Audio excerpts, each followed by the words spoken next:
안녕하십니까. 애동다크 운영자 강쌤입니다. 자, 이번 시간에는 공전행동 기계기능사 2012년 4월 8일 시행한 기출문제 한번 풀어보도록 하겠습니다. 자, 문제 1번. 다음 중 불완전한 상태라 볼 수 없는 것은 해서, 자, 요 불완전한 상태라는 거는 안전사고의 원인에 속해요. 그리고 안전사고의 원인은 크게 두 가지로 나뉩니다. 자, 우선은 직접적 원인.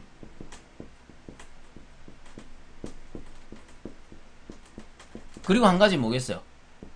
간접적 원인.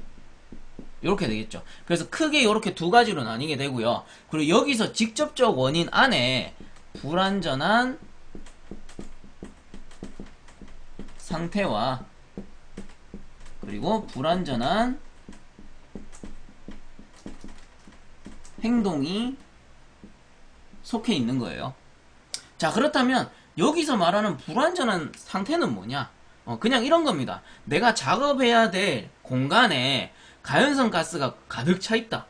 그럼 어때요? 엄청 불안한 거죠. 스파크 한번 튀면 뽕 폭발하잖아요. 그게 불완전한 상태예요. 그리고 한 가지 더 예로 들 수 있는 게 가연성 가스 말고 독성 물질이 있을 수도 있잖아요. 독성 물질이 차 있어도 그건 뭐예요? 불완전한 상태, 즉 현장의 상태를 얘기하는 거예요. 자, 그 다음에 불완전한 행동이라는 건 뭐냐? 요거는 사람의 행동이겠죠. 뭐 이런 거지. 작업을 해야 되는데 작업복을 챙겨 입지 않았다. 용접을 해야 되는데 안전장구를 챙기지 않았다. 그럼 감전될 수도 있고 화상을 입을 수도 있는 거잖아요. 그런 것들이 뭐다? 불완전한 행동, 즉 사람의 행동을 나타냅니다. 그리고 요 두 가지가 뭐예요? 직접적 원인. 가장 사고와 직결되어 있는 원인이란 말이에요. 그렇다면 이 두 가지 외의 원인들이 뭐예요? 간접적 원인이 되겠죠. 그렇다면 간접적 원인은 뭐 있냐? 자, 기술적, 교육적, 신체적, 정신적 원인이 있습니다. 그래서 간접적 원인은 기술적, 그 다음에 교육적, 신체적, 정신적 원인들이 되겠다. 이런 것들이 사고를 발생시킬 수는 있지만 기술적으로 조금 부족하다 해가지고 사고가 무조건 일어난다 이런 건 아니잖아요. 그렇기 때문에 간접적인 원인이다. 뭐 이런 거죠. 기술적으로 좀 부족하게 되면 사고가 발생할 확률은 좀 올라가겠지만 사고를 발생시키는 원인이라고 볼 수는 없다. 그래서 간접적인 원인이다. 요렇게 볼 수가 있다. 그래서 크게는 두 가지, 직접적 원인, 간접적 원인이 되고, 직접적 원인은 불완전한 상태와 불완전한 행동을 나타낸다. 그 나머지 기술적, 교육적, 신체적, 정신적인 문제들은 간접적인 원인에 속한다. 이렇게 알아두시면 되는 겁니다. 자, 그렇다면 이제 문제로 돌아가가지고, 자, 문제 1번. 다음 중 불완전한 상태라 볼 수 없는 거 됐습니다. 그래서 1번 보시게 되면은 환기의 불량, 뭐예요? 가연성 가스, 독성 가스 가득 찼는데 환기 안 한다. 그럼 불완전한 상태잖아요. 맞죠? 그럼 1번 맞아요. 그 다음 2번. 위험물의 방치. 이것도 맞지. 불완전한 상태가 맞아요. 그럼 3번. 안전교육의 미참여돼 있는데, 자, 보세요. 교육은 뭡니까? 간접적 원인이다. 그죠? 그래서 3번이 틀린 거예요. 안전교육의 미참여. 요거는 우리가 봤을 때 간접적인 원인에 들어간다. 그래서 4번 같은 경우, 기계, 기구의 정비불량. 기계가 불완전한 상태인 거죠. 그래서 1번, 2번, 4번 같은 경우는 불완전한 상태에 속한다. 아닌 것은 3번, 안전교육. 자, 그래서 답은 3번이고, 자, 그다음 2번 문제. 응축기에서 응축 액화된 냉매가 수액기로 원활히 흐르지 못하는 가장 큰 원인은, 자, 요건 답은 4번이에요. 균합관의 광경이 적다. 요럴 때는 순환이 잘 안 되더라. 그렇다면 균합관 광경이 적으면 왜 순환을 못하냐? 자, 우선은 응축기 한번 그려볼게요. 응축기 그리고 이쪽에 수액기가 있다 라고 가정을 합시다. 그리고 이쪽에 응축기 전에는 뭡니까? 압축기겠죠. 압축기가 이렇게 있고 압축기에서 배관이 이렇게 연결돼서 응축된 후에 수액기로 이렇게 들어간단 말이에요. 자, 그러면 수액기로 이렇게 들어갔을 때 이 수액기 하부에는 액이 차 있고, 그 다음 위쪽에는 기체가 좀 차 있을 것이고, 그 길다란 빨대를 이용해서 우리가 어떻게 액만 팽창 밸브 쪽으로 보내주게 되죠. 그럼 얘가 응축기고, 그리고 얘는 수액기다 라고 했을 때 냉매액의 흐름은 어떻게 됩니까? 압축, 응축, 팽창이기 때문에 압축기에서부터 쭉 계속 이쪽으로 흐름이 이쪽으로 진행될 거란 말이에요. 그리고 뭐 응축기에 따라서 팬이 달려있는 것도 있을 것이고, 좀 이해가 쉬우라고 그려놓은 거예요. 자, 그러면 이렇게 봤을 때 정상적인 흐름이라면 응축기에서 수액기 쪽으로 흐르는 게 맞아요. 근데 요런 경우 있잖아. 요 위에 기체인데 이 냉매 기체면 참 그래도 괜찮은 편인데 여기에 예를 들어서 불응축 가스가 많다. 불응축 가스라는 거는 응축되지 않는 가스를 얘기하는 거죠. 그렇게 되면 불응축 가스가 많아지게 되면 수액기는 어떻게 되느냐? 압력이 올라가게 됩니다. 그럼 여기에 비해서 응축기 압력은 어떻게 해요? 감소되겠죠. 그럼 압력은 어디서 어디로? 고압에서 저압으로 흐른단 말이에요. 그럼 흐름이 어디로 갑니까? 역류하게 되죠. 응축기 쪽에서 수액기 쪽으로 가야 되는데 수액기에서 응축기 쪽으로 흐르려고 한단 말이에요. 그러면 냉매 순환이 안 좋겠죠. 그래서 우리가 뭐를 설치하느냐? 여기 상부에서 배관을 딱 떼가지고 이쪽에 배관하고 연결을 시킵니다. 요 배관을 뭐라 하느냐? 균합관. 그럼 균합관의 역할은 뭐예요? 요 수액기와 응축기 압력을 평행하게 맞춰주는 역할을 하겠죠. 그렇다면 균합관의 직경은 당연히 클수록 요 두 가지 압력이 평행해지는 속도가 빨라지겠죠.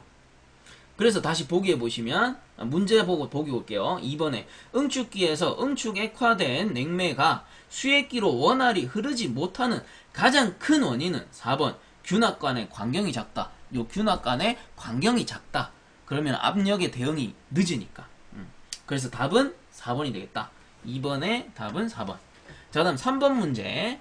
제해율 중 연천인율을 구하는 식으로 옳은 것은 해가지고, 자, 이 문제는 진짜 이제는 틀리시면 안 돼요. 제가 거듭 강조를 하죠. 연천인율이라는 거는 그 단어의 뜻이 담겨 있다고. 자, 연천인율. 자, 여기에서 연간, 몇 명을, 근로자 1000명을 대상으로, 재해 발생 건수를 나타내는 게 연천인율이란 말이에요. 그래서 얘는 뭡니까? 연간 근로자 수, 연평균 근로자 수 분해. 자, 보기 있는 대로 적어 드릴게요. 연간 재해자 수. 연간 재해자 수. 뭐 연간 재해자 수라고 적어도 되고 연간 재해 발생 건수 이렇게 적을 수도 있어요. 그래서 얘가 몇 명을 기준으로 한다? 1000명이니까 곱하기 1000. 요게 연천인율이죠. 그래서 답은 1번이 되겠죠. 자, 3번 문제 답은 1번. 자, 그 다음 4번 문제. 보호장구는 필요할 때 언제라도 착용할 수 있도록 청결하고 성능이 유지된 상태에서 보관되어야 한다.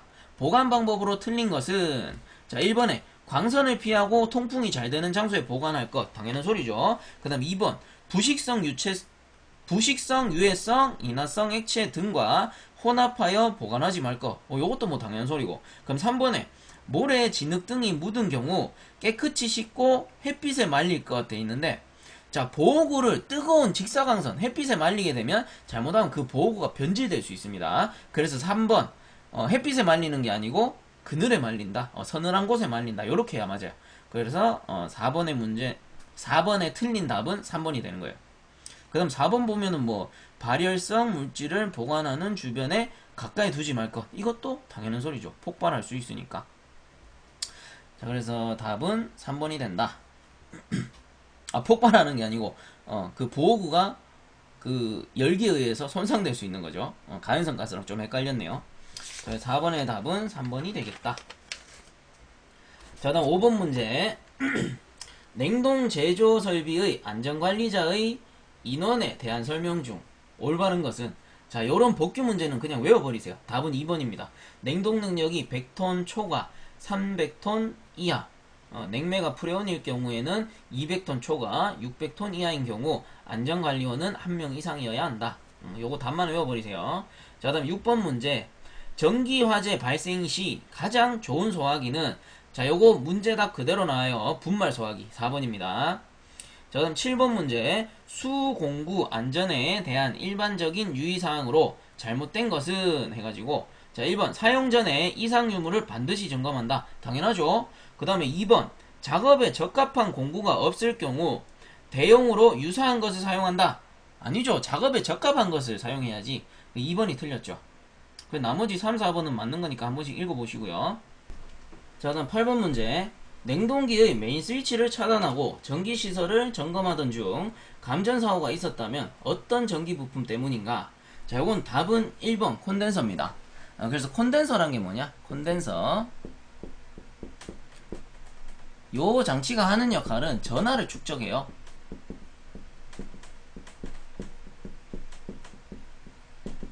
다시 말하자면 전기장이 가장 크다. 이 장치가.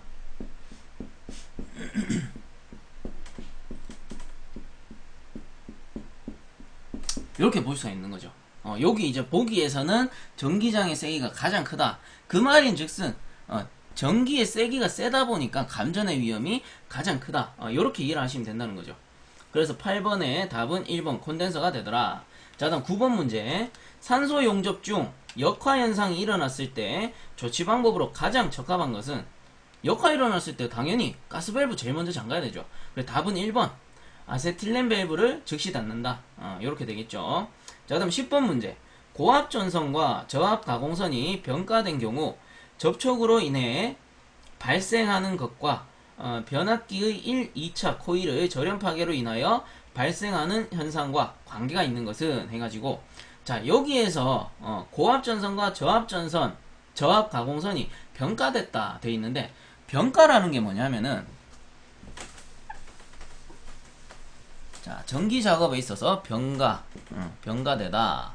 요거는 뭐냐면요, 서로 다른 가공 전선을 동일 지지물에 가설하는 방식입니다. 그래서 적어 드리면 서로 다른 가공 전선을 동일 지지물에 가설하는 방식. 이런 거죠. 어떤 전기 지지물이 있다. 지지물이 있다 라고 했을 때 고압 전선을 이렇게 감아 놓고, 그 다음에 옆에다가 2차 저압 전선을 감아 놓은 거예요. 근데 이게 어떻게 됐다? 두 개가 접촉했대요. 두 개가 만났어. 두 개가 만나게 되면은 어떻게 됩니까? 절연이 파괴되고 그로 인해서 사고가 날 수 있단 말이에요. 그게 뭐다? 접촉됐다. 혼촉됐다. 답은 3번 혼촉입니다. 혼촉. 두 개가 접촉되는 현상. 요거를 혼촉이라 한다. 그래서 답은 10번의 답은 3번이 되겠죠. 자, 다음 11번. 중량기의 종류 중 동력을 사용하여 중량물을 매달아 상하 및 좌우로 운반하는 기계 장치는 해서 뭡니까? 뭐 중량물을 매달아서 이렇게 끌어올려 가지고 운반시키는 거. 크레인이겠죠. 크레인. 답은 1번. 자, 다음 12번. 보일러 파열 사고의 원인으로 적절하지 못한 것은, 자, 압력이 초과했을 때 당연히 보일러 폭발할 수 있죠. 그 다음 취급불량으로 저수위가 되면은 과열사고, 파열사고 일어나니까. 그 다음 3번에 수위를 유지한다. 상용 수위를 유지하는데 보일러가 파열될까요? 아니죠. 수위 유지하는 거는 아주 정상적인 운전에 속하는 거예요. 그래서 3번이 적절치 못하겠네요. 그리고 4번 과열로 인해서 당연히 파열될 수 있죠. 12번의 답은 3번이 되고, 그 다음 13번. 가스 용접 토치가 과열되었을 때 가장 적절한 조치사항은, 우선은 과열됐다라고 판단됐을 때는 무조건 가스 토치를 잠궈야 되죠. 잠글 때의 순서는 산소 밸브를 먼저 잠그고 아세틸렌 밸브를 잠그는 거였다. 제가 그렇게 교육을 해드렸습니다. 근데 여기서 이제 적절한 것은 1번이에요. 아세틸렌 가스를 멈추고 산소 가스만 분출시킨 상태로 물속에 냉각시킨다. 자, 요 말은 뭐냐면은 사전에 불을 끌 때는 산소를 잠그고 아세틸렌 밸브를 잠궈서 껐단 말이에요. 요 상태에서 산소 밸브를 엽니다. 그래야지 안쪽에 있는 이물질 또는 미연분이 빠져나갈 테니까, 가스가 잠겨있는 상태에서. 그리고 너무 과열됐으면 물속에 넣어서 식혀야죠. 그래서 13번의 답은 1번이 되는 거예요. 자, 그 다음 14번 문제. 작업복에 대한 설명 중 옳지 않은 것은 1번 작업복의 스타일은 착용자의 연령, 성별 등은 고려할 필요가 없다 돼 있는데, 연령이나 성별, 남자냐 여자냐, 그리고 젊은 사람이냐 아니면 나이 든 사람이냐 따라서 신체 사이즈가 다 다르잖아요. 그런 것들은 다 고려해야 된단 말이에요. 그래서 1번이 틀렸죠. 고려할 필요가 없다가 아니고 있다로 바꿔주셔야 됩니다. 자, 그 다음 15번 문제. 사업주는 보일러의 안전한 운전을 위하여 근로자에게 보일러의 운전 방법을 교육하여 안전사고를 방지하여야 한다. 다음 중 교육 내용에 해당되지 않는 것은? 자, 1번에 보일러의 각종 부속 장치의 누설 상태를 점검할 것.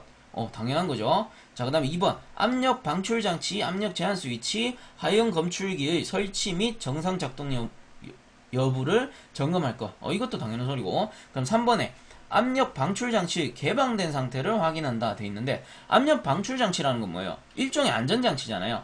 그래서 압력이 올라가게 되면은 얘가 탁 열려가지고 압력을 밖으로 빼줌으로써 보일러를 지켜주는 장치란 말이에요. 근데 이게 항상 열려있다? 그럼 압력이 계속 밖으로 빠져나갈 거 아닙니까? 그렇기 때문에 압력 방출 장치 개방된 상태를 확인하는 게 아니고 압력 방출 장치 밀폐된 상태를 확인해야죠. 잘 닫혀 있는지. 잘 닫혀 있다가 압력이 오버되면 탁 작동을 해야 되니까. 그래서 3번이 틀렸죠. 개방된 상태가 아니고 밀폐된 상태. 그럼 뭐 4번 같은 경우는 고저수위 조절 장치와 급수 펌프와의 상호 기능 상태를 점검한다. 요것도 맞는 거고요. 그래서 틀린 거는 15번의 답은 3번이 되더라. 자, 그 다음 16번 문제. 아래와 같은 배관의 도시기호는 어느 이음인가 해가지고 요거는 플랜지 이음이죠. 답은 2번 플랜지 이음이 되고, 그래서 간단하게 그려드리자면 1번의 나사이음 같은 경우는 저번에도 나왔어요. 그냥 요렇게 줄 하나, 요게 나사이음. 그 다음에 줄 2개 있는 게 플랜지음. 그 다음에 용접이음 같은 경우는 이렇게 꼽혀였죠. 용접. 그 다음 턱걸이음이라는 거는 이렇게 있으면 C자가 이렇게 탁 표시가 됩니다. 요게 뭐다? 턱걸이음. 요렇게 4가지. 기본적으로 요 정도는 좀 알아달라. 앞으로 문제 풀면서도 좀 자주 나오기 때문에. 자, 그 다음에 17번 넘어가겠습니다. 17번 보시면 다음은 암모니아 표준 냉동 사이클의 pH 선도이다. 플래시 가스량은 얼마인가 해서 몰레르 선도 나와있죠.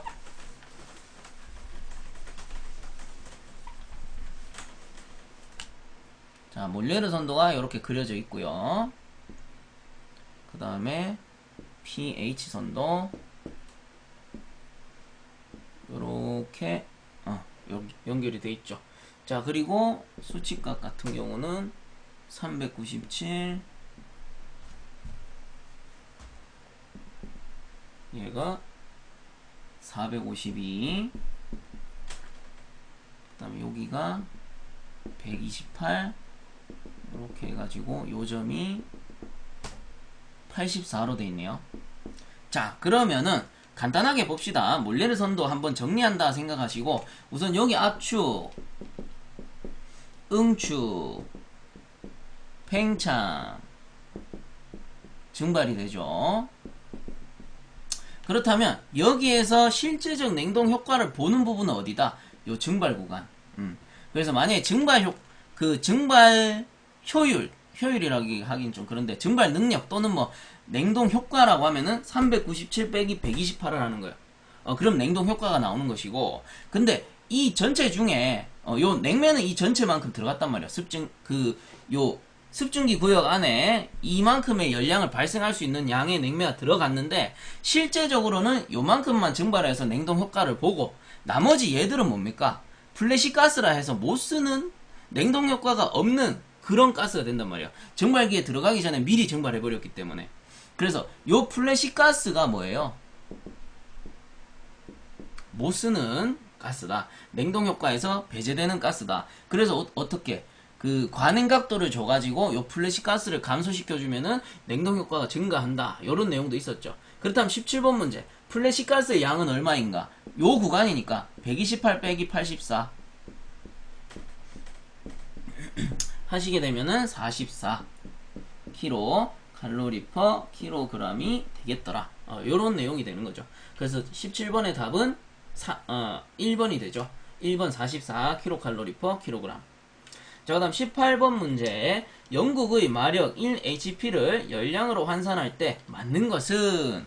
자, 요거 제가 좀 외워달라고 했던 부분인데, 열량으로 환산해라. 요게 동력이죠. 그래서 1ps, 1hp, 그 다음 1kg 와트라고 했습니다.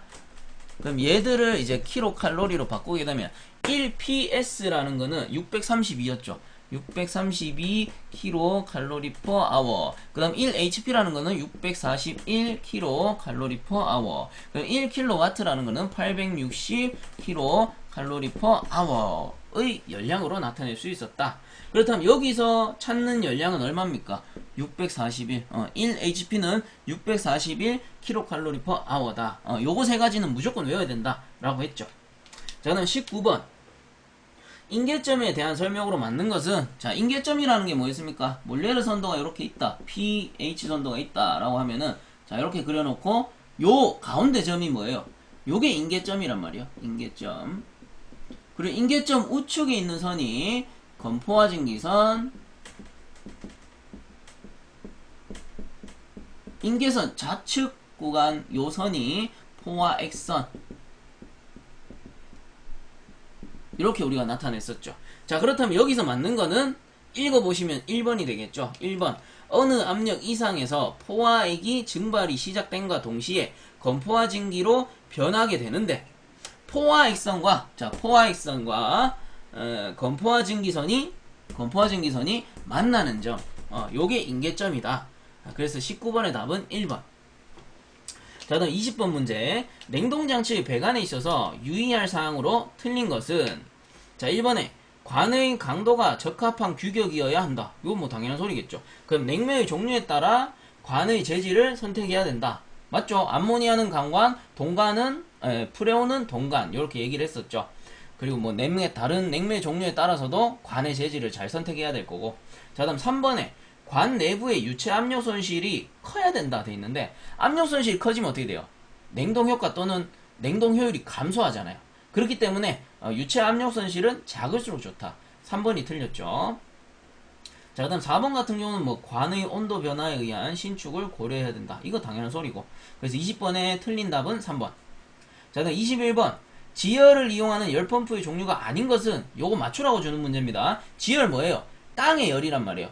땅의 열을 사용하는 그 열펌프가 아닌 것은 1번이죠. 엔진 구동 열펌프. 나머지는 뭐 지하수, 지표수, 지중열, 얘들은 다 뭐예요? 땅 밑에 열을 사용하는 거니까. 그래서 아닌 것은 1번 엔진 구동형.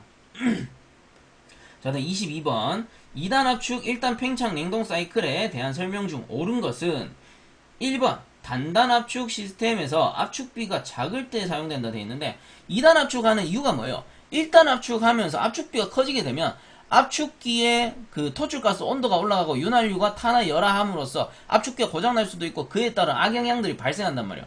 그런 거를 없애고, 그리고 그 저온을 얻기 위해서 사용하는 게 2단 압축 1단 팽창 사이클이 되는데, 그렇다면 단단 압축 시스템에서 압축비가 작을 때가 아니고 클 때 사용해야 되겠죠. 1번 틀렸고, 그 다음 2번에 냉동 부하가 감소하면 중간 냉각기는 필요 없다 돼 있는데, 중간 냉각기가 없으면은 2단 압축이 불가능해요. 아예 불가능해요. 그래서 2단 압축하면은 중간 냉각기가 무조건 있습니다. 그래서 중간 냉각기는 필요 있다 해줘야 되겠죠. 그 다음 3번에 단단 압축 시스템보다 응축 능력을 크게 하기 위해 사용된다가 아니고 냉동 능력을 크게 하기 위해 사용하겠죠. 3번도 틀렸고, 그럼 4번 같은 경우 마이너스 30도씨 이하의 비교적 낮은 증발 온도를 요하는 곳에 주로 사용된다. 해가지고 22번에는 4번이 답이 되겠네요. 요 놈이 맞는 거죠. 주로 저온을 얻기 위해서 사용을 하는 거니까. 자, 그 다음 23번. 냉매가 팽창 밸브를 통과할 때 변하는 것은 단 이론상의 표준 냉동 사이클이다 해서, 자, 팽창 밸브 하면은 팽창 밸브, 요 팽창 밸브의 주 역할이 뭐였어요? 주 역할은 교축을 시키죠. 교축 작용을 이용해서 교축을 하게 되면 어떻게 됩니까? 냉매가 무화되고 그로 인해 PT가 감소하게 되고 엔탈피는 일정한 가정이 된단 말이에요. 그 몰레르 선도상에 이렇게 그려본다면 얘가 팽창 구간이잖아요. 팽창 구간. 그래서 압력과 온도는 내려가고, 엔탈피는 어떻습니까? 엔탈피선은 요게 등 엔탈피선이니까 일정하게 되는 거죠. 그래서 팽창 밸브 하게 되면 교축작용을 떠올리셔야 되고, 교축작용 하게 되면은 PT는 감소하고 엔탈피는 일정하다. 요거를 반드시 알아두셔야 된다. 라고 제가 냉동 기초 첫 시간부터 얘기를 했었습니다. 자, 그렇다면 팽창 밸브를 통과할 때 변하는 것은 뭐예요? 압력과 온도잖아요. 압력과 온도가 떨어진다. 압력과 온도가 변한다. 요 말이죠. 그래서 답은 3번. 일정한 것은 하면은 엔탈피가 답이 되겠죠. 자, 그래서 23번의 답은 3번이 되더라. 자, 다음 24번. 동결장치 상부에 냉각 코일을 집중적으로 설치하고 공기를 유동시켜 피냉각 물체를 동결시키는 장치는 해가지고 나오는데, 자, 여기서 두 번째 줄에 보시면 공기를 유동시킨다. 자, 공기를 유동시킨다. 공기를 유동시키는 장치가 뭐였죠? 송풍기. 그래서 여기서 답은 뭡니까? 송풍 동결 장치. 답은 1번이 되는 거예요. 공기를 유동시키는 게 포인트입니다. 공기를 유동시키려면 송풍기가 필요하고, 그렇기 때문에 여기서 답은 송풍 동결 장치 1번이 되겠죠. 자, 그다음 25번. 회전식 로터리 압축기의 설명 중 틀린 것은 1번 흡입 밸브가 없다. 그렇죠. 흡입 밸브가 있는 거는 왕복동식이고, 그 다음 압축이 연속적이다. 요것도 맞아요. 왕복동식은 압축이 단속적인데 그에 비해서 회전식은 압축이 연속적이다. 멈추는 행정이 없다라는 거죠.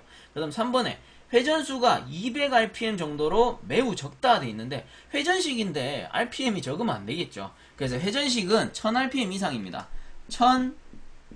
1000rpm 이상으로 회전수가 크다. 요게 큰 특징이 되는 거예요. 그래서 틀린 것은 3번이 되죠. 그 다음 뭐 왕복동식에 비해서는 구조가 간단하다. 왜? 왕복동식은 피스톤만 해도 피스톤, 크랭크축, 크랭크 케이스, 모터 뭐 이런 것까지 다 있으니까 거기에 비해서 회전식은 구조가 간단하다. 그래서 25번에 틀린 것은 3번. 회전수는 커야 된다. 요렇게 되겠죠.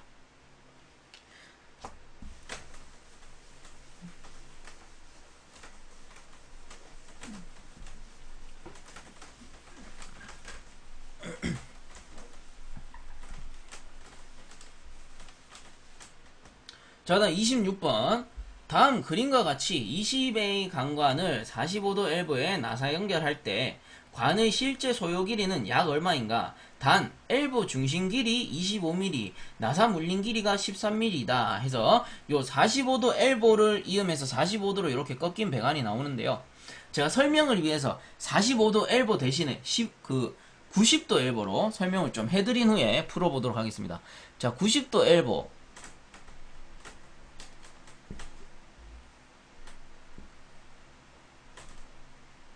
자, 이렇게 엘보가 있고요. 이쪽에도 엘보가 있겠죠. 이렇게. 그 다음 요 엘보 안쪽에 배관이 이렇게 삽입이 됩니다. 배관이 이렇게 삽입이 되는데 여기서 뭐 예를 들어서 200mm라고 칩시다. 요게 요 센터에서 요 센터까지가 200mm가 나와야 한다. 그럼 요 센터라는 건 어디예요? 요 엘보의 그 가운데죠. 엘보의 센터. 엘보 요 구멍의 센터. 또는 배관이 연결되어 있으면 배관의 센터. 그 배관의 센터가 결국은 뭐예요? 엘보의 센터가 되는 거예요. 그렇다면 요 센터와 센터 거리를 200mm로 맞추기 위해서는 파이프를 예를 들어서 200mm로 자르면 어떻게 됩니까? 200mm로 자르게 되면은 요 엘보만큼의 길이가 더 늘어나는 거잖아요. 이렇게.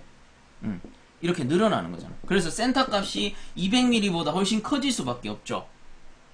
그렇다면 우리가 요 200mm를 만들기 위해서는 어떻게 계산을 해야 되는가? 결국은 어디를 빼줘야 됩니까? 나사 그 파이프를 내가 물리게 되면은 이만큼 들어간단 말이에요. 이만큼 들어가게 되고 여기도 이만큼 들어가잖아요. 그렇다면 여기서 여기까지의 길이, 요 나사 삽입부 끝에서 요 엘보 센터의 요 길이만 빼주게 되면은 파이프 절단 길이가 나오는 거죠. 양쪽에 요 길이를 빼주는 거예요. 양쪽에 요 길이를 빼주게 되면 실제 우리가 파이프를 절단할 길이가 나오는 거예요. 그럼 이 문제에서 묻는 건 뭐예요? 실제 파이프를 절단해야 될 길이를 묻는단 말이에요. 그리고 무엇을 줬느냐? 엘보 중심 길이를 줬어요. 엘보 중심 길이는 여기서부터 여기까지의 중심 길이. 요거를 몇 mm를 줬냐? 25mm를 줬고요. 그 다음 그 나사 물린 길이가 여기서부터 여기까지 거리겠죠. 그럼 얘를 지금 13mm를 준 거예요. 13mm. 그렇다면 여기 내가 빼야 될 길이는 얼마입니까? 답 나왔죠? 25 빼기 13. 25 빼기 13mm 하면은 얼마입니까? 12mm 되는 거예요. 12mm. 그죠? 12mm가 된단 말이에요. 즉, 요 길이가 12mm가 되는 거야. 그래서 뺄 길이가 12가 되는 거예요. 요 45도 엘보 같은 경우. 제가 그 설명을 위해서 90도 엘보로 설명을 한 겁니다. 자, 그렇다면 요거를 이해하셨다면 이제 45도를 다시 한번 그려볼게요.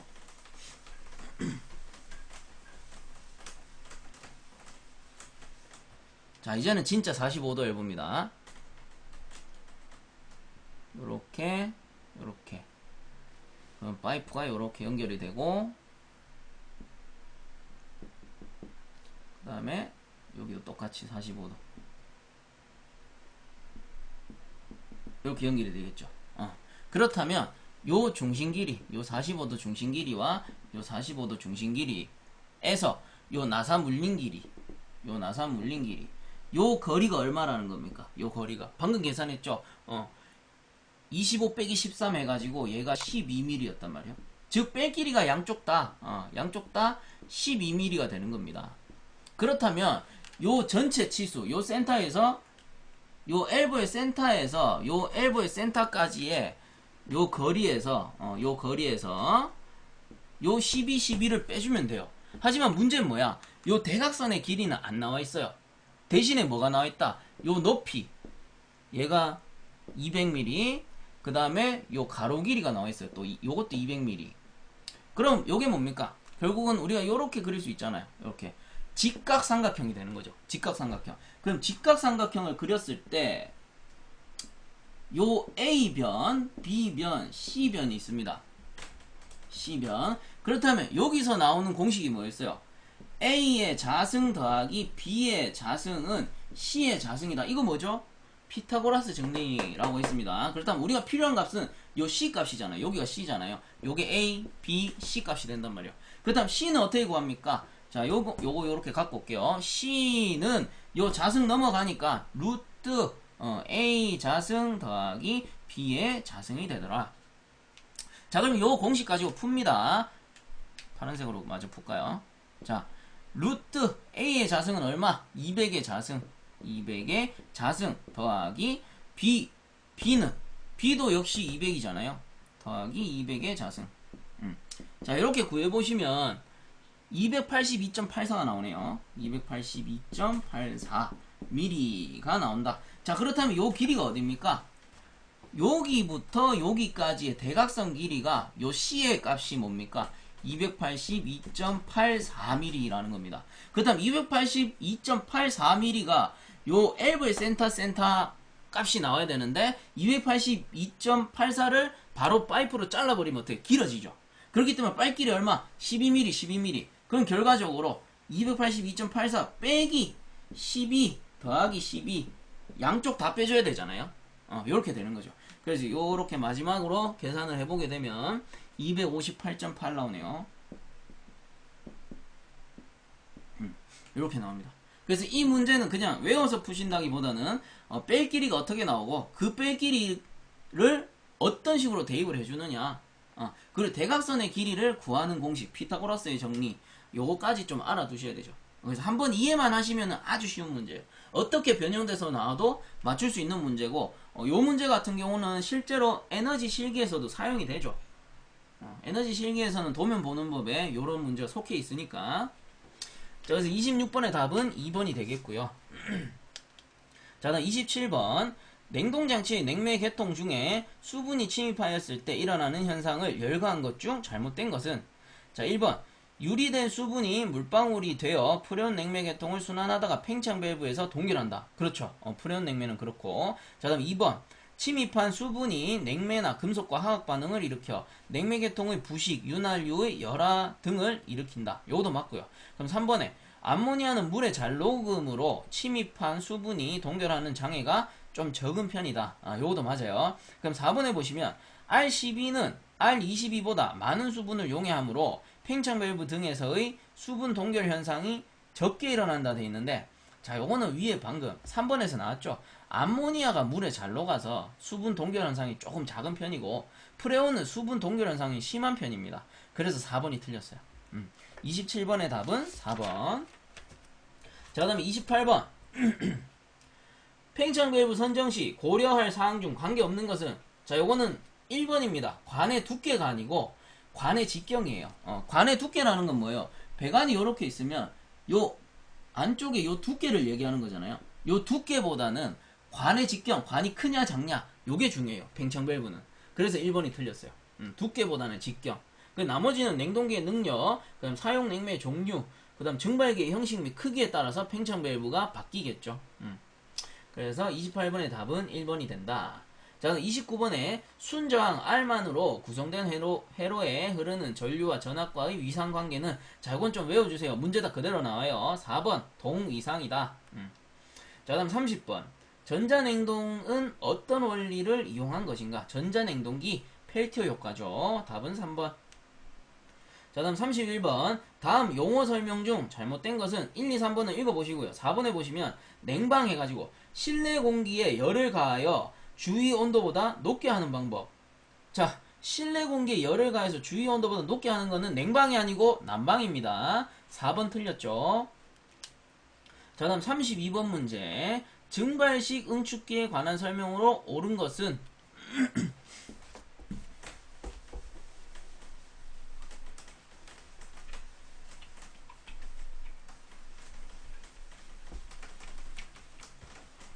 자, 증발식 응축기, 요게 쿨링타워하고 거의 비슷하게 생겼다 라고 있습니다. 그래서 요렇게 해가지고 여기 위쪽에는 팬이 하나 달렸죠. 팬이 하나 달렸고, 그리고 이쪽에 냉매 코일이 들어옵니다.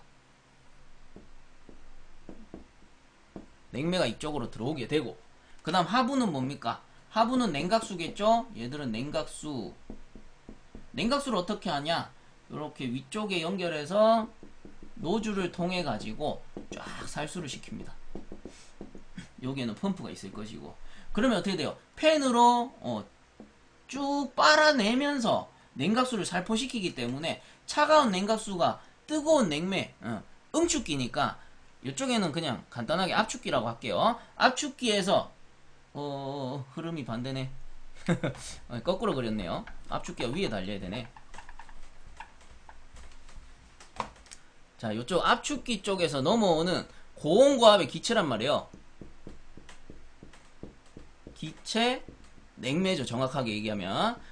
고온고압에 기체 냉매가 쭉 들어오는데, 차가운 냉각수를 그것도 팬으로 열기를 빼내면서 뿌려버리면 어떡해? 여기에 냉각수가 닿으면서 냉매가 확 식겠죠. 확 식어가지고 요 기체가 어떻게 됩니까? 나갈 때는 액체가 되더라, 액체. 고온고압에 액체가 되더라. 그리고 냉각수가 차가울수록 응축 효율은 좋을 것이고, 냉각수의 일부는 요 배관과 닿아서 증발하기도 해요. 그렇게 증발하면서 증발 잡열에 의해서 또 그 냉매가 식기도 하겠죠. 그렇다면 얘는 현열과 잡열이 동시에 일어나는 응축기라고 볼 수 있겠다. 요게 뭡니까? 증발식 응축기.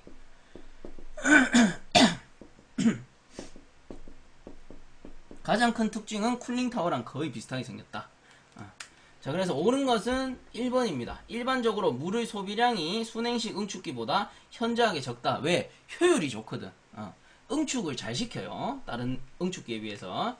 자, 그 다음 나머지 한번 읽어본다면, 2번에 대기의 숙고 온도가 낮아지면 응축 온도가 높아지는 게 아니고, 숙고 온도 낮아지면 냉각수 온도 더 떨어지니까 응축 온도는 낮아지겠죠. 그 다음에 3번에 송풍량이 적어지면 응축 능력이 증가한다 돼 있는데, 송풍량, 요 팬의 용량이 줄면은 응축 능력은 감소하겠죠. 자, 그 다음 4번에 냉각작용 3가지 순행, 공냉, 증발 중 한 가지가 아니고 복합적으로 일어난단 말이에요. 복합적으로 수냉각도 되고 공냉각도 되고, 공냉각은 팬이 있으니까. 그 다음 증발은 뭐예요? 냉각수가 일부 증발하면서 증발 잡열을 이용한다라고 했잖아요. 그래서 순행, 공냉, 증발 요 3가지가 복합적으로 일어난다. 그래서 4번도 틀렸고. 그러면 32번의 답은 1번이 되겠죠. 자, 다음 33번. 윤활유의 사용 목적과 거리가 먼 것은, 윤활유는 어디 들었습니까? 여기 압축기 있네. 압축기 안에. 그래서 피스톤이 이렇게 있다 하면은 피스톤의 상하 운동하면서 열을 많이 받으니까 윤활유가 냉각작용도 하고 또 피스톤의 운동도 도와주고, 요런 게 윤활유의 역할이죠. 그렇다면 사용 목적과 거리가 먼 것. 1번에 운동면의 윤활작용으로 마모를 방지한다. 맞겠죠? 그 다음 2번에 기계적 효율 향상과 소선을 방지한다. 요것도 맞을 것이고, 그 다음 3번에 패킹 재료를 보호하여 냉각작용을 억제한다 돼 있는데, 제가 방금 그 설명할 때 말씀드렸죠. 요 압축기는 고온으로 운전되다 보니까 일부 냉매를 식혀주는 역할, 또는 압축기를 살짝 냉각시켜주는 역할도 한다. 요 윤활유는. 그래서 패킹 재료를 보호하는 냉각작용을 억제하는 게 아니고 돕는다 라고 해줘야 맞겠죠. 그래서 33번에 거리가 먼 것은 3번. 그럼 4번도 맞는 거예요. 유막 형성으로 냉매가스 누설을 방지한다. 33번의 답은 3번이 되겠다. 다음 34번에 제빙용으로 브라인의 냉각에 적당한 증발기는 해서, 자, 제빙용 하면은 무조건 헤링본식, 다른 말로 탱크형. 무조건 외우세요. 그냥 외워버리세요. 이거는 외우면 한 문제 맞추는겨. 제빙용은 헤링본식 또는 다른 말로 탱크형. 요렇게 된다. 요거는 문제에 그대로 나오기 때문에 무조건 외워라. 한 문제 얻어가는 겁니다. 요거는. 자, 그 다음에 35번 문제. 보기의 내용 중 브라인의 구비 조건으로 적절한 것을 골라 놓은 것은 해가지고 보기 한번 보도록 하죠. 기역, 비열과 열 전도율은 클 것. 그렇죠. 브라인은 비열이 커야 되고 열 전도율이 좋아야 된다. 왜? 열 용량이 커야 클수록 효율이 좋으니까. 그래서 비열 값이 커야 된다. 기역은 맞는 거고. 그 다음 니은에 끓는 점이 높고 불연성일 것. 그렇죠. 끓는 점이 높고 불연성이어야지 사고 발생률이 주니까. 그래서 기역 니은은 맞겠네. 그 다음 디귿에 동결 온도가 높을 것 돼 있는데, 동결 온도가 높아버리면 시도 때도 없이 얼어버려요. 그래서 동결 온도는 낮을 것. 디귿은 틀렸고요. 그 다음 리을, 점성이 크고 부식성은 당연히 작아야 되죠. 그래서 여기서 맞는 거는 기역 니은. 답은 1번이 되겠네요. 35번의 답은 1번. 자, 다음 36번. 증발기의 성에 부착을 제거하기 위한 재상 방법이 아닌 것은, 자, 재상하는 이유는 뭐다?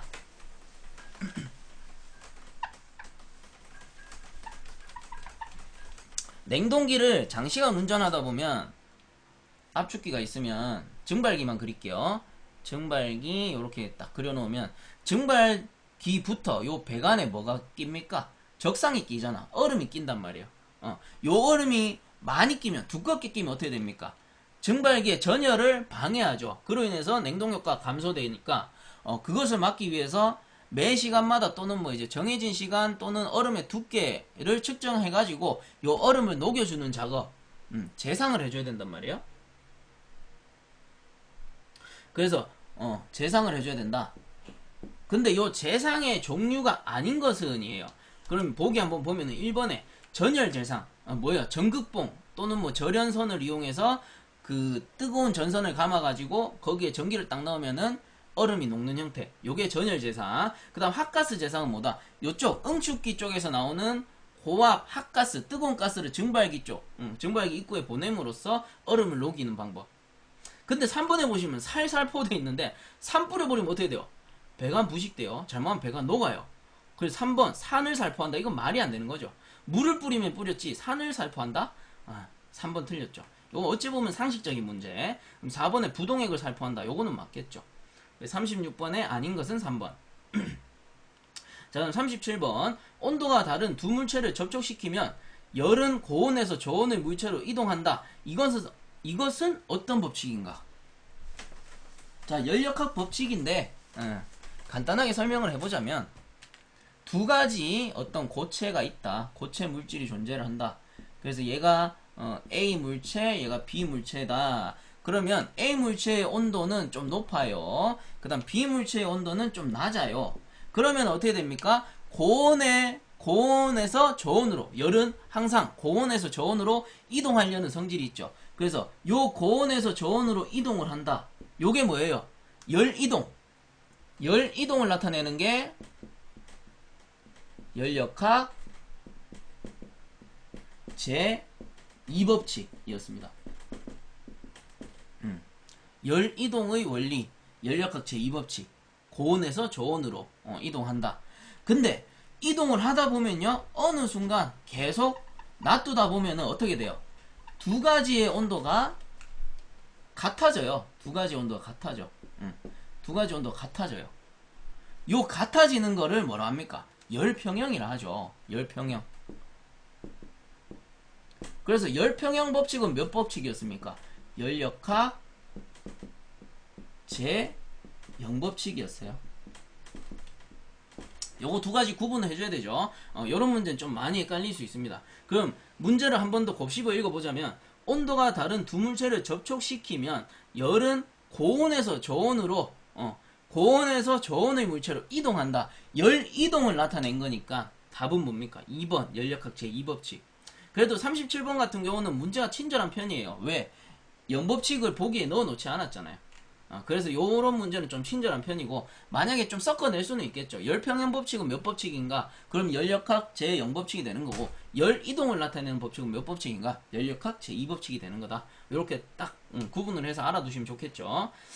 자, 그럼 37번의 문제, 37번의 답은 2번이 되는 거고, 자, 다음 38번 문제. 냉동장치 고압측의 안전장치로 사용되는 것 중 옳지 않은 것 했습니다. 여기서 답은 2번이에요. 플루트 스위치. 왜? 플루트 스위치는 저압용이에요. 플루트 스위치는 고압에서 사용이 어렵습니다. 왜? 플루트 스위치는 뭐예요? 부저잖아, 부저. 이렇게 요 수면이 있다면 요 수위를 측정해서 요 부저가 요렇게 밸브와 연결이 되어 있겠죠. 밸브와 연결이 되어 있는데 요 부저 안에는 공기가 들었고요. 그러면 수위가 올라가면 부저가 이렇게 뜰 거고요. 수위가 내려가는 부저가 이렇게 잠깁니다. 그럼 수위가 내려가 부저가 이렇게 잠기면은 밸브가 열려서 물을 공급해 주고요. 그 다음에 수위가 올라가, 그럼 이렇게 올라가서 밸브를 잠궈서 물의 공급을 딱 끊어버리죠. 근데 이 플루트 스위치 같은 경우는 물론 고압용 밀폐도 있어요. 밀폐 고압용도 있긴 있어요. 근데 밀폐용도 조금 어느 정도의 고압에 쓰는 거지 실제 고압에 사용이 불가능합니다. 왜? 여기 안에 압력이 걸린다 생각해보세요. 요 상부의 압력이 높아. 압력이 높으면 이 압력이 부저를 누른단 말이에요. 그죠? 플루트를 눌러버려요. 그러면 수위는 올라가는데, 수위는 요렇게 올라가는데 부저는 압력에 의해서 못 올라가. 그래서 얘는 고압용에는 사용이 불가능한 거예요. 그래서 통상적으로 플루트 스위치는 저압용에 사용한다. 이렇게 알아두셔야 됩니다.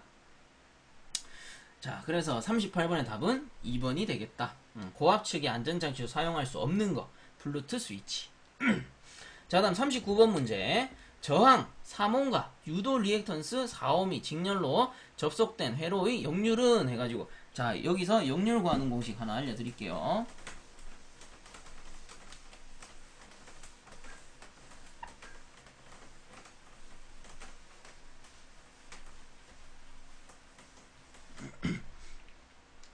자, 역률은 루트 요게 R 자승 더하기 X의 자승 분의 R의 자승, 요렇게 씁니다. 여기에서 R이라는 거는 저항이 되겠죠. 저항이 되고, 그 다음 X라는 거는 유도 리액턴스.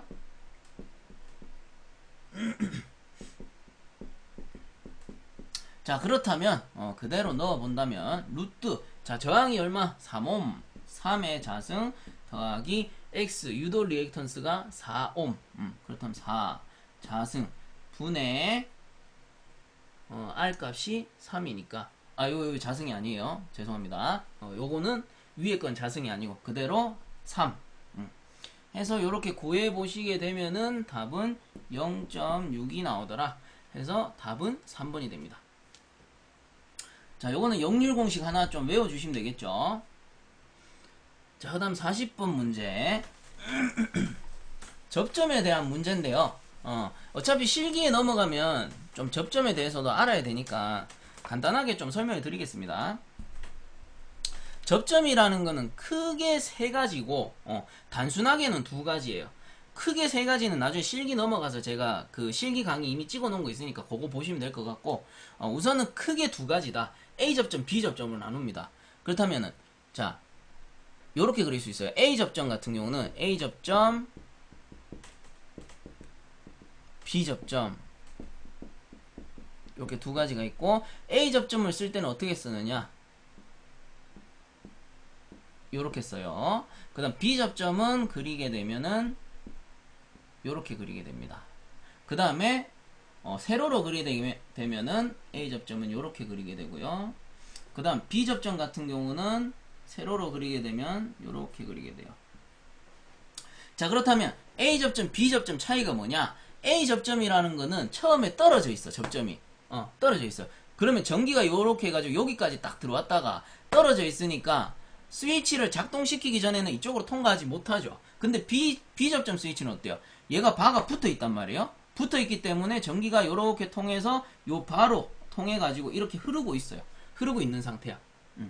그래서 A 접점은 떨어져 있다, 열려 있다 해서 요렇게도 씁니다. 노말 오픈. 노말 상태에서 열려 있다. 그 다음 B 접점은 노말 상태에서 닫혀 있죠. 그래서 노말 클로즈. 이렇게 표현을 해요. 그리고 그 전기기구에는 A 접점이 NO라고 표시되고요. B 접점은 NC라고 표시됩니다. 그게 뭡니까? 노말 오픈, 노말 클로즈의 약자란 말이에요. 그래서 A 접점은 왜 바가 위에 있냐? 왜냐하면 스위치를 위에서 밑으로 누르는 거를 기준으로 하거든요. 그러면 A 접점은 어떻게 돼? 위에서 밑으로 누르면 바가 이렇게 붙어요. 즉, 그 접점이 동작하게 되면 붙는단 말이에요. 그래서 얘는 떨어져 있다 붙기 때문에 주로 ON 스위치에 씁니다. ON 스위치. B 접점은 어떻게 돼요? B 접점은 위에서 이렇게 누르게 되면 바가 밑으로 딱 떨어지죠. 그래서 전기가 탁 차단돼요. 그래서 얘는 작동하면 꺼지기 때문에 오프 스위치로 많이 써요. 얘도 똑같아요. A 접점 우측에 있는데 요렇게 위아래로 있을 때는 위에서 밑으로 누르는 걸 원칙으로 하고, 오른쪽 왼쪽에 있을 때는 오른쪽에서 왼쪽으로 누르는 걸 원칙으로 한단 말이에요. 그러면 A 접점은 어떻게 됩니까? 이렇게 떨어져 있다가 눌러버리니까 탁 붙어서 전기가 통하죠. 그래서 ON 스위치의 역할을 하는 것이고, 그 다음 B 접점은 이렇게 있다가 누르면 어떻게 돼요? 이렇게 탁 떨어지면서 클로즈 돼버린단 말이에요. 그래서 오프 스위치가 되는 거예요. 자, 그러면 여기서 이제 접점을 외우고 넘어가시면 실기 때 아주 편해져요. A 접점은 노말 오픈, B 접점은 노말 클로즈. 그래서 A 접점은 NO, B 접점은 NC라고 나타내고, A 접점은 노말 상태에서 열려있다, 떨어져 있다, 위쪽에 떨어져 있다. 그 다음 B 접점은 아래쪽에 붙어 있다. 그 다음에 A 접점은 오른쪽에 떨어져 있다, B 접점은 왼쪽에 붙어 있다. 그래서 접점을 외우실 때는 위쪽 오른쪽은 A 접점, B 접점은 아래쪽 왼쪽은 B 접점, 이렇게 외우시면 되는 거예요. 자, 그리고 요 짝대기가 안 붙어 있는 경우도 있어요. 그래도 그냥 바가 오른쪽에 있으면 A 접점, 바가 왼쪽에 있으면 B 접점인 거예요. 근데 접점을 표시할 때 이렇게 삼각형을 그려주는 경우가 있단 말이에요. 얘들은 뭐냐면 한시 접점, 한시적으로 작동한다. 주로 타이머 또는 뭐 플리커 릴레이 이런 데서 사용을 해요. 정해진 시간 안에 작동하거나 정해진 시간 후에 딱 끊어진다거나 이런 것들을 한시 접점이라고 해요. 그래서 읽어본다면 요 놈은 한시 접점 A 접점, 또 요 놈은 한시 접점 B 접점, 이렇게 읽으면 정확하게 읽을 수 있겠죠. 화살표가 없다면 그냥 일반 A 접점 B 접점인 거예요. 자, 그렇다면 40번 문제 한번 봅니다. 다음 중 계전기 B 접점을 나타내는 것은, B 접점 나타내는 거 뭐요? 바가 왼쪽에 붙어 있는 거, 요거 화살표 없는 거, 요게 일반 접점 B 접점이죠. 그래서 보시면은 1번 같은 경우는 한시 B 접점이죠. 왼쪽에 바가 붙어 있고 화살표가 붙어 있으니까. 근데 2번 같은 경우는 한시 A 접점입니다. 오른쪽에 있고 화살표가 있기 때문에. 그 다음 3번 같은 경우는 바가 오른쪽에 있기 때문에 그냥 일반 A 접점. 그럼 4번 같은 경우가 바가 왼쪽에 있기 때문에 B 접점. 이렇게 보시면 되죠. 그래서 40번의 답은 4번이 되는구나. 이렇게 보시면 되는 겁니다. 자, 다음 41번 문제. 강관용 이음새를 이음 방법에 따라 분류한 것이 아닌 것은 해가지고 용접, 압축, 플랜지, 나사식 돼 있는데, 아닌 것은 2번 압축식. 압축식은 동간 이음이에요. 그리고 압축식을 다른 말로 뭐라 하느냐? 자, 압축식 이음. 우리가 잘 알아요, 요거. 플레어 이름. 플레어 이음. 플레어 이음. 나팔관 이음이죠. 나팔관 이음을 다른 말로 압축 이음이라고 한다. 제가 한번 설명드렸을 거예요. 이론 공부할 때.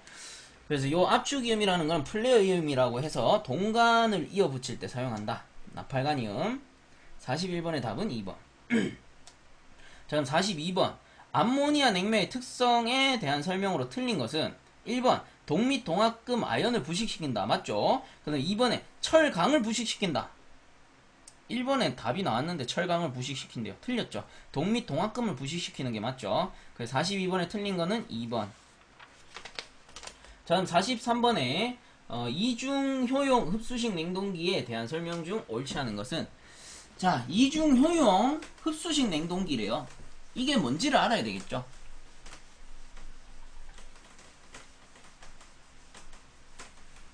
자, 일반적인 흡수식 냉동기의 구성도를 그린다면 크게 네 가지였어요.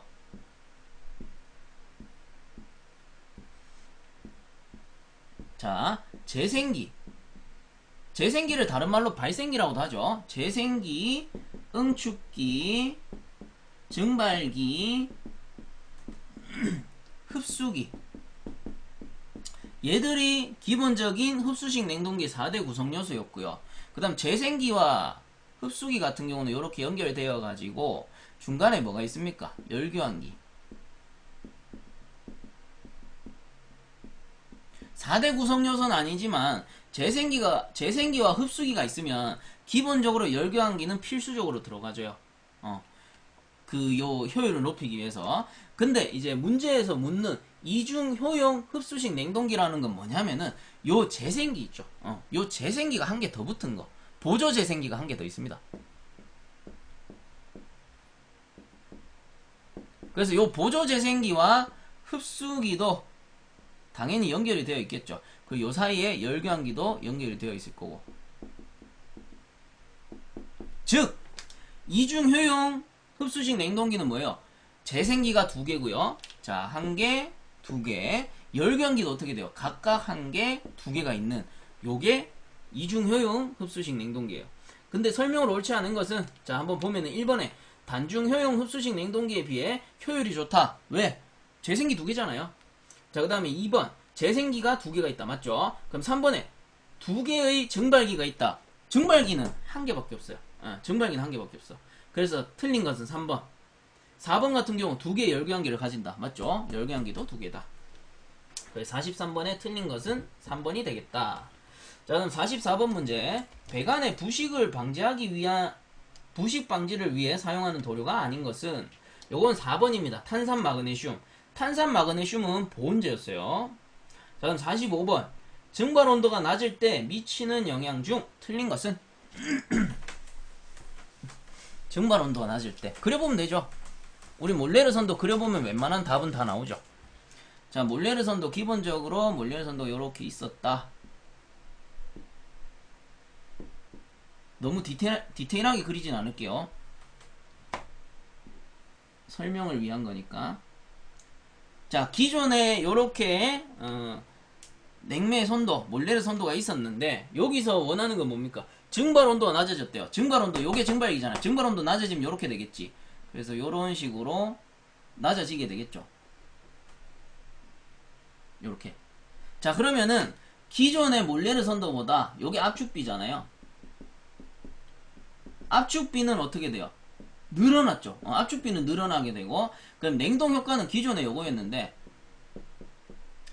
냉동 효과는 이만큼에서 요만큼으로, 이만큼 어떻게 줄어버렸지. 냉동 효과는 떨어졌어요. 그래서 안 좋은 영향이 발생한 거죠. 즉, 증발 온도가 떨어지게 되면은 악영향이다. 그렇다면 다시 봅니다. 증발 온도가 낮을 때 미치는 영향 중 틀린 거. 1번에 냉동 능력 감소. 맞죠? 그 다음 2번에 소요 동력이 감소했다. 아니죠. 압축비가 증가한 만큼 소요 동력은 증가하게 되는 거죠.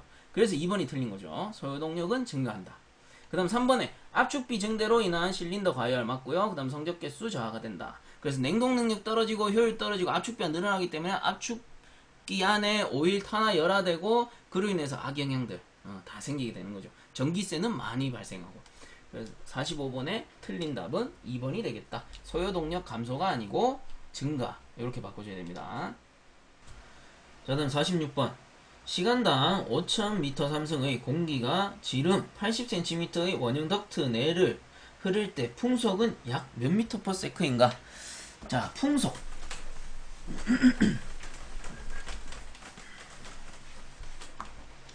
자, 풍속을 구하는 공식인데, 우선은, 자, Q 풍량이라 그래요. 풍량 Q는 A 곱하기 V라고 해서 요 V가 풍속이 됩니다. 그래서 얘는 미터 삼승 퍼 세크. 그 다음 A는 면적이에요. 미터의 자승. V는 속도니까 미터 퍼 세크가 됩니다. 그래서 얘가 풍량.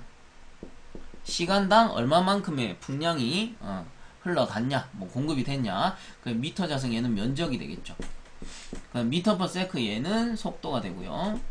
그 다음 면적을 요 A 면적이 미터 자승으로 나와주면 좋겠는데, 요 문제에서는 어떻게 되어 있습니까?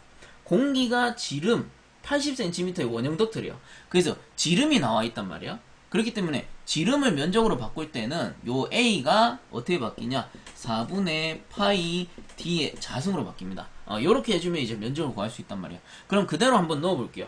자, Q 풍량은 시간당 5000m의 삼승이래요. 그러면 5000 미터 삼승 퍼 시간당이니까 아워죠. 는 면적 A니까 면적이 4분의 파이 D 자승인데, 여기서 지름이 80cm라고 되어 있습니다. 80cm인데 우리가 면적의 단위는 뭐예요? 미터죠.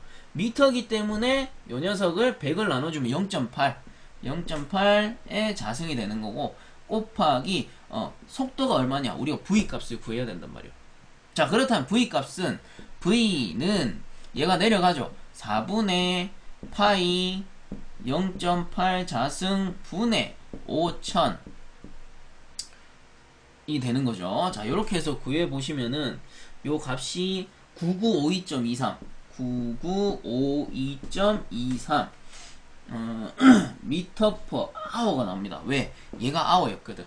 그렇다면 요 문제에서는 몇 미터 퍼 세크냐라고 했으니까 요 아워를 세크로 바꿔주기 위해서 나누기 3600. 1시간은 3600초니까.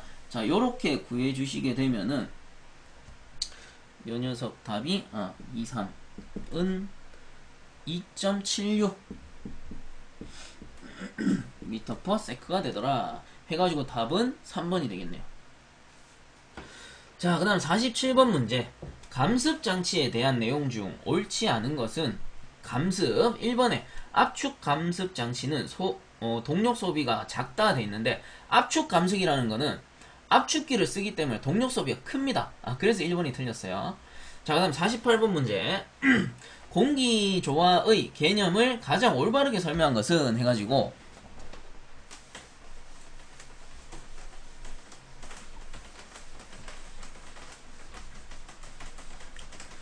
자, 우리 공기조화의 4대 구성 요소가 있었죠. 뭐였습니까? 온습기청, 온도, 습도, 기류, 청정도, 요 네 가지를 복합적으로 조절해서 실내로 그 공기를 보내주는 거를 공기조화라고 했습니다. 자, 그렇다면 공기조화의 개념으로 가장 올바른 것은 한번 읽어보면, 1번에 실내 공기의 청정도를 적합하게 조절한다. 청정도만? 아니죠. 1번 틀렸어요. 그 다음에 2번에 실내 공기의 온도를 적합하도록 조절한다. 온도만? 아니에요. 그다음 3번에 실내 공기의 습도를 적합하도록 조절한다. 습도만? 또 아니죠. 그래서 답은 4번. 실내 또는 특정한 장소의 공기의 기류 속도, 습도, 청정도 등을 사용 목적에 적합하도록 조절하는 것. 그래서 물론 온도는 빠졌지만 이렇게 복합적으로 조정한다 라는 의미가 되는 거죠. 그래서 48번의 답은 4번이 됩니다. 자, 그다음 49번. 기계 배기와 적당한 자연극기에 의한 환기 방식에서 환기 방식으로서 화장실, 탕비실, 소규모 조리장의 환기 설비의 적당한 환기법은, 자, 환기 방법은 총 4가지 종류가 있었습니다. 그래서 제1종, 제2종, 그럼 제3종, 제4종 이렇게 있었단 말이에요. 그렇다면 요게 극기 100인데, 자, 극기 100인데 어떻게 됩니까? 일종은 강제극기, 강제백이죠. 그래서 강제. 그 다음 2종은 강제, 자연이었고요. 3종은 반대로 자연, 강제였고 4종 같은 경우는 자연.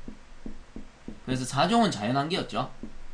1종은 뭐예요? 강제니까 요게 강제 환기 방식에 속한다. 그럼 자연이니까 자연 환기 방식에 속한다. 그럼 나머지 2, 3종은 강제긴 한데는 강제 방식이긴 한데 좀 사용 용도가 다르더라 해가지고 49번에 화장실, 탕비실, 주로 소규모 조리장에 환기 설비로 쓰인다. 단적인 예로 화장실 같은 경우는 어때요? 냄새 난단 말이야. 악취가 많이 발생하기 때문에 그 환기는 가능한데 극기를 강제적으로 해버리면 빠지던 냄새가 다시 들어와 버린단 말이야. 그래서 극기는 자연적으로 하고 그 다음 배기는 강제적으로 해줘야지 효율적입니다. 그래서 화장실, 탕비실, 그리고 그 조리실, 우리 음식할 때도 어때요? 음식할 때도 우리 후드 같은 거, 그 가정용 후드는 어때? 딱 열어버리면은 강제적으로 빨아낸단 말이에요. 그게 다 3종이에요. 극기는 자연적인데 빼주기만 하니까. 그래서 자연, 강제, 요 3종이 주로 화장실, 탕비실, 조리실에 쓰인다라는 거. 그래서 49번의 답은 3번이 되겠죠. 자, 다음 50분 문제. 다음 중 부하의 양이 가장 큰 것은? 자, 부하의 양이 가장 큰 것은 요거 답은 3번 냉동기 부하입니다. 왜냐하면은 실내 부하 실내에서 발생되는 부하들, 그 다음에 냉각 코일의 부하,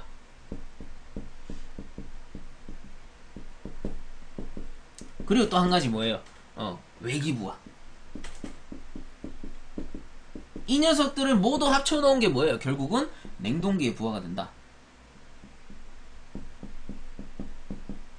즉 전부하다. 전부하. 냉동기의 용량을 산정할 때 이런 부하들을 다 더해서 구한단 말이에요. 그래서 냉동기 부하가 즉 실내 냉각 코일, 외기 부하를 다 합쳐놓은 것과 똑같다. 그렇다면 부하의 양이 가장 큰 것은 다 합쳐놓은 냉동기 부하가 되겠죠. 그래서 50번의 답은 3번. 자, 다음 51번. 공기조화 설비의 구성요소 중에서 열원장치에 속하는 것은? 자, 요거 답은 1번입니다. 송풍기라는 거는 열원을 운반하는 데 쓰이는 장치죠. 근데 조금 헷갈리는 게 있어요. 덕트 나와 있는데 저는 요 문제는 조금 어찌 보면은 컴플레인이 걸릴 소지가 있다라고 생각하거든요. 송풍기나 덕트나 둘 다 열원을 이송하는 장치는 맞아요. 근데 실제적으로 공조기에 속해 있는 장치는 송풍기다. 요렇게 이해를 하셔야 될 것 같아요. 그래서 열원을 운반하는 장치 송풍기. 답은 1번. 자, 다음 52번. 신축곡관이라고도 하며 관의 구부림을 이용하여 신축을 흡수하는 신축이음 장치는, 자, 루프형이죠. 신축이음 하면 무조건 루프형. 그래서 신축이음새 종류 한 번만 복습하고 넘어갑시다. 우리가 이론할 때 다 배웠지만 한 번만 복습. 1번의 슬리브형 같은 경우, 슬리브 뭐예요? 일종의 슬리브에다가 배관을 이렇게 연결해 놓은 형식이죠. 그럼 열에 의해서 팽창 신축하게 되면 요 공간에 의해서 팽창 신축 이렇게 하면서 열을 흡수해준다. 열 팽창을 흡수해준다. 그 다음 2번에 벨로즈형은 주름관 형식이라고 했죠. 요렇게 주름져 있는 배관, 요런 식으로. 그래서 주름이 져 있기 때문에 요 주름에서 열 팽창을 흡수할 수 있다. 그 다음 루프형이 다른 말로 신축 곡관, 루프형. 요게 뭐예요? 오메가 형태로 요렇게 관을 굽혀 놓은 거. 자, 그 다음에 스위블이라는 거는 엘보를 연결하는 거죠. 그래서 엘보를 요렇게 여러 개 연결해 가지고 요런 공간을 만들어서 요 공간에서 신축을 흡수해주는 요런 형태. 그래서 52번의 신축 곡관은 루프형이다. 루프형이다. 3번이 되겠고요. 자, 53번에 다음 중 개별 공조 방식인 것은? 패키지 유닛이죠. 우리 개별 공조 방식이 3개밖에 없었어요. 패키지, 그 다음에 룸쿨러, 그리고 멀티 유닛. 이 녀석들을 제외하고는 전부 뭐였습니까? 개별이 아니고 중앙 중앙 공조 방식이 되었다. 그래서 패키지 에어컨은 우리 흔히 말하는 가정용 에어컨 생각하시면 돼요. 가정용 에어컨 전부 뭐예요? 개별 제어란 말이에요. 각 실에 설치해서 그 각 실을 제어해주기 때문에 전부 개별 제어에 속합니다. 근데 여기서 조금 헷갈릴 수 있는 거는 보기 4번에 멀티존 방식 나오죠. 멀티존하고 멀티유닛하고 헷갈릴 수 있는데요. 멀티존이라는 거는 존이 여러 개란 뜻이에요. 존.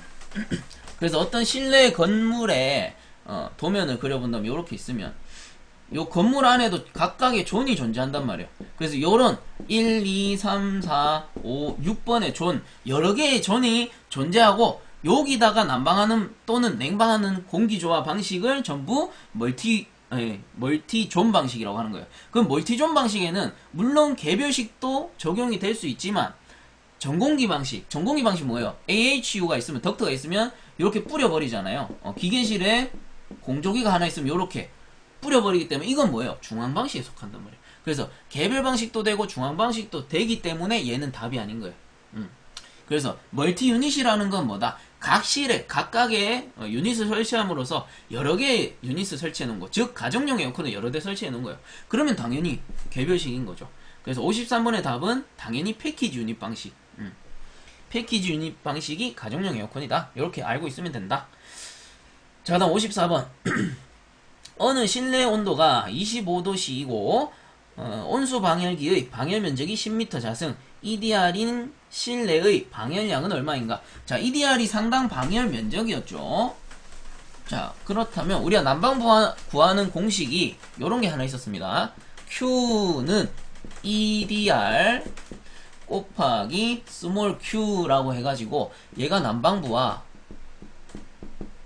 EDR이 뭐였습니까? 얘가 표준 방열 면적이 됐고 면적 그 얘가 표준 방열량이었죠.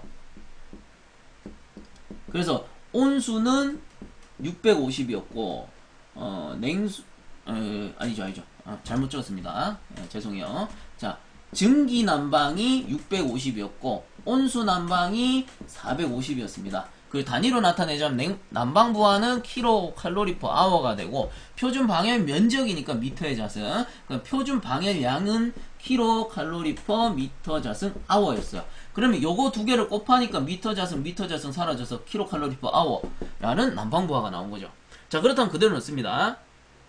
온수 방열기예요. 온수니까 요거죠. 요거 450. 그렇다면은 난방 부하를 구해라 라고 했으니까 Q는 EDR이 지금 10m의 자승이고요. 곱하기 온수 난방이니까 450 kcal/m 자승 hour가 되죠. 그래서 얘 날아가니까 4,500이 되겠네요. 그래서 4,500 kcal/h가 된다. 답은 3번이 되겠죠. 그래서 요 공식 크게 어려운 공식이 아닙니다. 요거 하나 외워주시면은 문제 하나 얻어 가시는 거죠. 계산도 쉽고. 자, 그 다음 55번 문제. 다음 공기조화 방식 중에서 덕트 방식이 아닌 것은, 자, 덕트 방식이 아닌 것은 펜코일 유닛 방식이죠. 펜코일 유닛 방식은 수방식이라고 했어요. 그래서 냉온수기가 있으면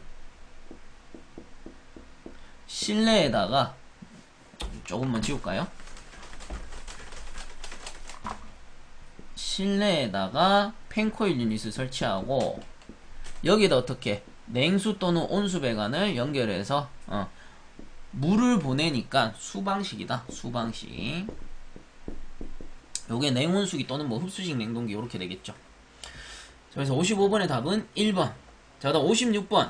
송풍기의 크기가 정수일 때 풍량은 회전 속도비에 비례하며 압력은 회전 속도비의 2제곱에 비례하고 동력은 회전 속도의 3제곱에 비례하는 법칙으로 맞는 것은.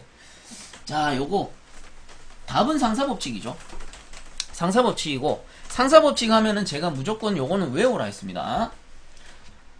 자, Q, P, L 요 녀석은 적으면서 외워야 외워진다 라고 했어요. 그래서 QPL이고 이 뭐예요? 풍, 압, 동이라고 해서 풍량, 압력, 동력이에요. 풍량, 압력, 동력. 자, 그럼 얘는 n분의 n, n분의 n, n분의 n. 그럼 D분의 D, D분의 D, D분의 D 이렇게 묶어주시고요. 곱하기 곱하기 곱하기 묶어주시고요. 그 다음 똑같이 Q, P, L 이렇게 적어주시고, 자 그 다음에 위에 거 앞에 게 2번이에요. 앞에 거 2번, 위에 거 2번, 위에 거 2번. 그럼 밑에 거는 1번, 1번, 뒤에 거 1번. 이렇게 2번, 2번, 2번, 1번, 1번, 1번, 2번, 2번, 2번, 1번, 1번, 1번. 쉽죠? 자, 그 다음 여기서 중요한 거. 몇 자승이냐? 1, 2, 3, 3, 2, 5 이렇게 적어주시면 됩니다. 그래서 여기 이제 문제 그대로 한번 다시 읽어볼게요. 송풍기의 크기가 56번. 송풍기의 크기가 정수일 때 풍량은 회전속도에 비례하고, 자 풍량은 요 회전속도에 비례 맞죠? 1승이니까 비례하고, 그 다음 압력은 회전속도 2제곱, 자 압력은 회전속도 n이니까 여기에 2제곱 맞아요. 그 다음에 동력은 회전속도 비에 3제곱에 비례한다. 동력은 회전속도 비에 3제곱에 비례한다. 맞죠? 정확히 상사법칙을 의미하는 겁니다. 자 그래서 답은 3번이죠. 자 다음 57번에 온풍난방의 특징에 대한 설명 중 맞는 것은 해서, 온풍난방하면 제가 무조건 온풍기 아니면 공조기라 했어요. 자 그럼 맞는 것은 1번에 예열부하가 작아 예열시간이 짧다. 우리 온풍기 전원 탁 누르면은 바로 따뜻해지잖아요. 웅 하면서 바로 따뜻해진단 말이에요. 그래서 1번이 맞겠네. 답은 1번이 되고요. 그럼 2번 같은 경우 송풍기의 전력 소비가 작다 돼 있는데, 우리 공조기의 송풍기는 용량이 꽤 큰 편이에요. 그래서 동력 소비가 큰 편입니다. 자 그럼 3번에 송풍 덕트의 스페이스가 필요 없다. 공조기 덕트 스페이스 필요하죠. 자 그 다음에 4번 실온과 동시에 실내의 습도와 기류의 조정이 어렵다 되어 있는데, 공조기는 온습, 기청 정도를 다 다룬다 했습니다. 그래서 4번도 틀렸고, 그래서 맞는 것은 1번. 예열 부하가 짧아 예열시간이 짧다. 자, 그 다음 58번 문제. 그림과 같이 공기가 상태 변화를 하였을 때 바르게 설명한 것은 이라고 돼 있네요. 자, 그래서 선도를 한번 그려보면 이렇게 그립니다. 이런 녀석을 우리가 습공기 선도라고 했었고요. 횡축은 T, 종축은 X라고 해서 TX 선도라고도 불렀습니다. 이때 T를 공고온도, X를 절대습도 로 나타낸다 라고 했었죠. 자 이때 상태 변화 과정은 여기가 1번 점에서 여기가 2번 점이라고 표시했을 때 우측으로 상태 변화 하게 되는 거예요. 자 그래서 이때 상태 변화하였을 때 바르게 설명한 것을 찾으라고 했기 때문에 하나씩 보면 1번에 절대습도는 증가한다라고 돼 있는데, 절대습도는 어때요? 절대습도는 종축인데 올라가면은 습도가 늘어나고 내려가면은 습도가 감소하겠죠. 근데 우측으로 이동했으니까 어때? 절대습도는 일정하다. 이렇게 연장선을 그어보면 1번 점이나 2번 점이나 절대습도는 일정하다라고 해야 되겠죠. 그래서 1번 틀렸죠. 자, 그 다음 2번에 상대습도는 감소한다라고 돼 있네요. 자, 그래서 하나씩 살펴보면 일단 여기 이렇게 대각선으로 내려오는 요 선이 상대습도가 100%인 선입니다. 그리고 상대습도는 어떻게 표시하느냐, 이런 식으로 다 표시를 했었어요. 그래서 이 우측으로 갈수록 어떻게 돼? 90%, 뭐 80%, 70%, 60%, 50% 이런 식으로 우측으로 갈수록 어떻게 된다? 상대 습도는 감소하게 된다라고 했죠. 그러면 1번 점에서 2번 점으로 우측으로 이동했으니까 상대 습도는 어떻게 돼? 감소한다. 아하, 그래서 답은 2번이구나. 일단 답은 2번이 맞습니다. 상대 습도는 감소하게 돼요. 그 나머지 3번 같은 경우는 수증기 분압은 감소한다라고 돼 있는데, 자 수증기 분압이라는 거는 이 절대 습도 종축 요 선 바로 옆에 보면 이렇게 표시가 돼 있어요. 이런 식으로 표시가 돼 있는데 요 녀석이 수증기 분압을 나타냅니다. 자 그래서 참고적으로 수증기 분압이라는 거는 습증기 같은 경우는 어때요? 일부 수분과 건증기로 이루어져 있잖아. 이때 수분이 가지고 있는 압력을 수증기 분압이라고 합니다. 자 그래서 이게 종축으로 이루어져 있기 때문에 어떻게 돼요? 위로 올라갈수록 증가하고 아래로 내려올수록 감소하겠지. 절대 습도랑 거의 똑같이 움직입니다. 자 그렇기 때문에 1번에서 2번 이때 절대 습도도 일정하고 분압도 어때요? 일정하다라고 봐야 되죠. 어때? 압력의 변화가 없는 거지. 자 그래서 3번도 틀렸죠. 감소가 아니고 일정하다. 자, 그 다음에 4번에 보시면 현열량은 감소한다라고 돼 있는데, 자 1번에서 2번 상태점이 뭐예요? 우리가 어느 점을 딱 찍어서 우측으로 이동하게 되면은 요거는 가열이라고 했고, 반대로 왼쪽으로 이동을 하게 되면은 온도가 낮아졌으니까 냉각이라고 했고요. 그럼 뭐 참고적으로 위로 올라가면은 수분이 증가하니까 요 습도만 봐도 나오죠. 요거는 가습이라고 했고, 그리고 내려가면 뭐라고 했어요? 감습이다 라고 했잖아요. 그 참고적으로 냉각할 때는 냉각 감습이 동시에 발생된다라고 했었는데, 자 어쨌든 요 과정 같은 경우는 뭡니까? 가열이거든, 가열. 그래서 이 우측으로 이동하는 가열이지. 예. 그래서 이 가열 구간에서 현열량은 증가합니다. 왜 그래? 식으로 나타내 보면 되지. 현열량 QS는 우리가 GC 델타 T로 나타내요. 뭐 델타 빼고 온도가 높아졌다라는 거잖아. 그러면 현열량은 온도가 어때? 비례관계에 있기 때문에 이렇게 1번 점에서 2번 점으로 온도가 증가하게 되면 자연스럽게 현열량이 증가하게 되는 거죠. 그리고 참고적으로 이쪽으로 변하는 거를 현열 변화, 뭐 물론 냉각시킬 때도 현열 변화지만 냉각시킬 때는 온도가 떨어지니까 현열량은 줄어든다라고 보시면 되겠습니다. 자, 이렇게 정리를 해주시면 돼요. 그래서 58번의 답은 2번 상대습도 감소가 됩니다. 자, 그다음 59번 문제. 다음 중 배연 방식이 아닌 것은 해가지고, 요건 아닌 것은 국소 배연. 국소 배연 없어요. 국소라는 거는 어느 일부분을 배연시킨다라는 거잖아요. 근데 배연은 환기를 위해서 쭉 빼줘야 되죠. 어느 한 부분만 배연할 수는 없다. 아닌 것은 2번.